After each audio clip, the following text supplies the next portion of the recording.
अरे पप्पू, तू यहाँ दुकान पे काम कर रहा है, वहाँ घर पे तेरी मम्मी ने तुझे बुलाया है। मेरी मम्मी ने मुझे बुलाया है? क्यों यार? अबे मुझे क्या मालूम, तू घर जाके पूछना उनसे। ठीक है भाई, तू मेरी दुकान का ध्यान रखना, मैं उनसे पूछ के आता हूँ क्यों बुलाया है। हाँ ठीक है, जा। लेकिन एक सेकंड, अरे भाई पागल हो गया क्या? मेरे घर में तो कोई भी नहीं है। अरे सिट यार, भाई तेरी मम्मी ने नहीं, मेरी मम्मी ने तुझे बुलाया था। है? तेरी मम्मी ने मुझे बुलाया है? हाँ चल 1 मिनट रुक, मैं देख के आता हूँ। ठीक है।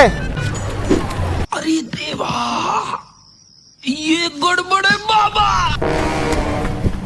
अरे भाई तू दिमाग से थोड़ा पैदल ले क्या? तेरे घर में ताला लगा हुआ है, कोई भी नहीं है घर में। क्या बात कर रहे हैं भाई? वो कल रात ही बात कर रहे थे कि मेरे लिए लड़की देखने जाएंगे और मुझे नहीं ले जाएंगे। मेरे को जाने दे भाई। किसी किसी लोग है पागल।